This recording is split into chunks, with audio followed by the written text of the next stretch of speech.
Ricky Fowler wasn't supposed to be here. Not at the truest championship, not in contention, not even in the conversation. Let that sink in. Once the fresh face of American golf, the bold orange shirts, the Sunday flair, the marketing darling with a swing as smooth as a highlight reel, Fowler had become a whisper in golf's crowded narrative. A name that used to light up leaderboards had faded into the background noise. In 2025, the only time you saw Ricky Fowler on screen was during flashbacks. Not score updates, but that silence, it was about to get loud. No top 10 finishes in 9 starts. 9. For a 6-time PGA Tour winner, that's not just a slump, that's a slide. A slow, painful fade from relevance. According to Yahoo Sports and Golf Monthly, Fowler hadn't cracked a leaderboard since the season started. And this wasn't due to injury, scandal, or some dramatic sabbatical. He was playing, he was trying, and he just wasn't breaking through. When the game doesn't see you, you've got 2 options: disappear or fight. His world ranking told the same story. 125th. That number wasn't just low, it was historic. For the first time in over a decade, Fowler found himself in a tier of players barely clinging to PGA Tour status. He wasn't slipping, he was spiraling. Golf's golden boy was now closer to missing cuts than making headlines. The kind of drop that doesn't make fans angry, it makes them forget. And forgotten athletes don't get comebacks, unless they steal them. By the time the truest championship rolled around in May, Ricky Fowler wasn't qualified to be there. Literally, he hadn't earned it. Not through FedEx Cup points, not through world ranking, not through any measurable criteria. The truth? He was invited, a sponsor exemption, a wildcard slot, a backdoor pass given not because of form, but because of memory. The kind of favor extended to players you used to believe in. The kind of gesture that quietly says, maybe, just maybe, you've still got something left. But here's the twist. Some players use invites as a goodbye. Ricky used his as ammunition. This wasn't a participation ribbon. This was desperation with a tee time. A man who had watched the game evolve without him handed one final shot. And Fowler knew it. He felt the heat, the pressure, the quiet judgment, and when reporters questioned why he even belonged out there, he responded not with defense, but with fuel. The negativity actually helps me, Fowler told ESPN. It motivates me to prove people wrong. That wasn't just a soundbite, that was a signal. Because when doubt becomes motivation, something dangerous happens. Golf is a sport of rhythm, patience, and repetition, but it's also one of emotion. And emotion is exactly what Fowler brought to Philadelphia. The world had counted him out. The rankings had dropped him down, but Ricky hadn't forgotten who he was. He didn't just show up at the truest championship, he walked into the fire with a spark the game didn't see coming. And what happened next? Well, that's where things get insane. Some players tiptoe back into the spotlight. Ricky Fowler? He kicked the damn door down. Thursday, May 8th, 2025. The opening round of the truest championship at the historic Philadelphia Cricket Club. A course known for its brutal layout, tight fairways, and greens that laugh at second guesses. It was a test of precision, patience, and nerve.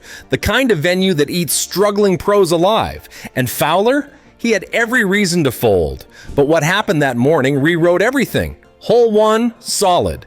Hole 2, steady. Hole 3, another par. Then came holes 4, 5, and 6. A stretch of golf that felt like it had been bottled and preserved from peak Fowler. Birdie, birdie, birdie. Clean, confident, no hesitation. The kind of momentum that doesn't whisper, it roars.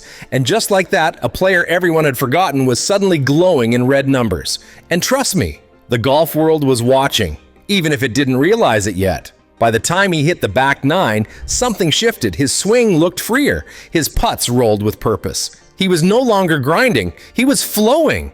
And then came the 16th hole, a downhill 25-foot slider that most players would baby toward the hole and pray for par. Fowler stepped up, read it like a poem, and dropped it dead center. The gallery erupted. That wasn't luck, that was clarity. It wasn't just the birdies, it was the feel, the swagger, the energy. You could sense it in the way he walked off each green, in the way the announcers started to raise their voices just a little more each hole. In the crowd, murmurs growing louder by the minute. Fowler was doing something no one expected. He wasn't just contending, he was commanding. And all from the guy who needed a sponsor exemption just to get in. When the final putt dropped on 18 and the scorecard showed 63, it wasn't just a good round, it was a message. 7 under par, tied for the round of the day with Colin Morikawa, only 2 strokes behind Keith Mitchell's blistering 61. But while Mitchell led and Morikawa stayed steady, the headline didn't belong to them. It belonged to the comeback no one saw coming. Because Fowler wasn't supposed to be here. Because Fowler was done. Because Fowler had no business being anywhere near the top of the leaderboard, but guess what? He was there, and he wasn't apologizing for it. That 63 wasn't a fluke. It wasn't nostalgia. It wasn't a nice story wrapped in a single scorecard. It was a warning shot to every player, every analyst, and every fan who had stopped saying his name. Rickie Fowler had found his fire, and he chose the perfect place to set it loose. And as the smoke cleared, the golf world realized this isn't over. Not even close. This wasn't nostalgia. This wasn't a lucky Thursday. This wasn't some fluke performance by a past his prime fan favorite on a soft course. This was a statement. Rickie Fowler didn't come to Philadelphia to soak up the atmosphere. He didn't show up to wave at fans or relive old memories. No, he came with a purpose, a fire, an edge sharpened by years of irrelevance, and a season defined by failure. This wasn't a player coasting on name recognition. This was a man swinging like his career depended on every shot, because in a way it did. He played like someone who had nothing left to lose, because the truth was, he didn't.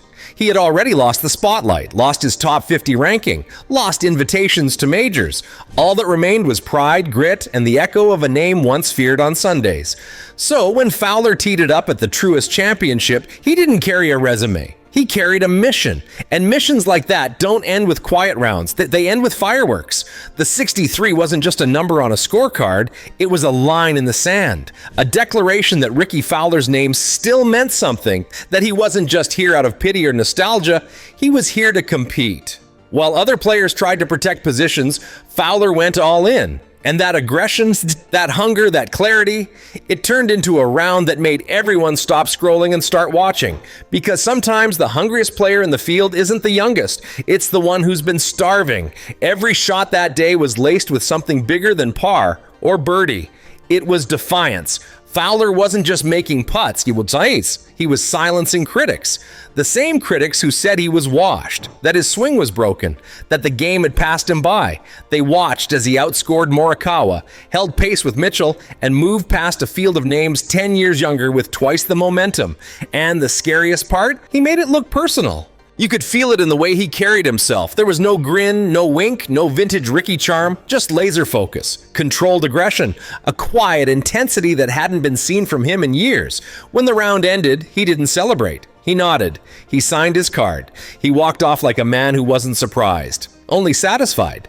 And that's what made it dangerous. He wasn't chasing validation. He was reclaiming identity. For Rickie Fowler, this wasn't a feel-good Thursday. It was a message, loud, clear, and impossible to ignore. He didn't just show up at the Truist. He reminded the world what his name used to mean and what it might still become. Every sport has its noise. Stats, leaderboards, hot takes, power rankings, but every once in a while something cuts through, something quiet at first, then impossible to ignore. Rickie Fowler's 63 at the Truist wasn't just a number, it was a ripple. And ripples? They travel fast. Within hours, the headlines shifted. Fowler turns back the clock. Is Rickie back? From forgotten to fire, Rickie lights up the Truist. Suddenly, every outlet, ESPN, Golf Monthly, PGA Tour Live, had the same dilemma. They couldn't ignore the man they'd already written off. And when media momentum flips that fast, you know something real just happened. But it wasn't just journalists scrambling, it was fans. The silent army of orange hat-wearing, Fowler-loving believers who never stopped hoping. They were back. Social media exploded with clips of that putt on 16. Comments flooded in from casuals and diehards alike. Vintage Rickie. Golf is better with him in it. Chills watching this. It wasn't just support. It was relief. The kind you feel when someone you cared about walks back through the door and reminds you why you believed in the first place. The moment felt bigger than birdies. It felt like a reconnection. For years, Fowler had been the face of close calls and heartbreak finishes, a player who captured attention without always sealing the deal. But after this round, he wasn't a story of what could have been. He was a story of what might still be, and that changed everything. Because that spot in the PGA Championship, it no longer looked like a favor. It looked earned. Suddenly, no one questioned the exemption. No one debated whether he deserved it. If anything, they were asking if he might do something more with it, if this was just a spark or the start of a wildfire. Doubt had left the room, and expectation had taken its seat. But here's what made it even more powerful: the timing. Golf in 2025 hasn't been stable, it's been split. Live versus PGA, stars defecting, lawsuits pending, fans divided, sponsors nervous, the game fractured. But then came this one moment, a familiar face playing inspired golf with nothing on the line but pride. No drama, no politics, just a man chasing greatness. And somehow, everyone got behind it. For a brief moment, Ricky Fowler, 63, became a unifying thread in a divided sport. Something pure, something unexpected, something that reminded everyone, from broadcasters to beer-drinking fans on a Saturday couch, why golf still matters. Because numbers impress. But stories endure. Golf didn't just need a highlight reel, it needed hope. And for one afternoon in Philadelphia, that hope wore orange and shit a 63. When a player like Rickie Fowler makes noise, the golf world leans in. But when he starts making headlines again, you don't just watch, you start asking questions. And one question echoed louder than the rest after that 63 at the Truist Championship: is this just a spark, or is something bigger catching fire? Because if you followed Fowler's career, you know how hot he can get and how fast he can fade. That's the story fans have watched for a decade. The early hype, the near misses, the brief runs of brilliance followed by quiet weekends. So, yes, we've seen this movie before, but this time, something feels different. And in sports, feelings are often the first sign that history's being made. According to ESPN and Golf Monthly, Fowler's putting is back, the part of his game that once made him lethal inside 10 feet. His scoring average is dropping and his confidence is rising. And unlike the years of swing overhauls and coaching switches, Fowler now looks settled. Not perfect, but clear. He's not rebuilding, he's returning. And when clarity meets momentum, it stops being a comeback. It becomes a campaign. Here's what separates this moment from the many others we've labeled Rickie's return. He's not chasing attention anymore. He's commanding it. Not with controversy, not with commercials, not with carefully crafted social media posts, just with performance. Pure, undeniable, leaderboard-shaking performance. And in a sport where many chase relevance with noise, Fowler is earning it with silence. This 63 didn't feel like a farewell. It didn't feel like a nostalgic flash in the pan. It felt like a warning shot. The kind of round that tells the rest of the field, "You forgot about me? That was your mistake." The kind that doesn't ask for respect, it demands it. Because when a player nearly vanishes, then walks into a stacked field and torches it, you pay attention, not out of sentiment, but out of self-preservation. And here's the wild part. He hasn't even won yet. Fowler is reshaping the narrative without a trophy, just with presence, with rhythm, with danger. He's doing what very few athletes ever manage, turning influence into performance and performance into relevance again. And if this really is just the beginning, then the story of Ricky Fowler in 2025 may be the best one golf has told in years. Because a rising star captures your attention, but a returning legend, that captures your belief. So, is Ricky back? Maybe. Maybe not. But one thing is clear, he's not done. Not even close. And if he keeps swinging like this, the next roar you hear on Sunday won't come from a new name. It'll come from a familiar one, wearing orange, walking tall, and reminding golf that comebacks aren't given.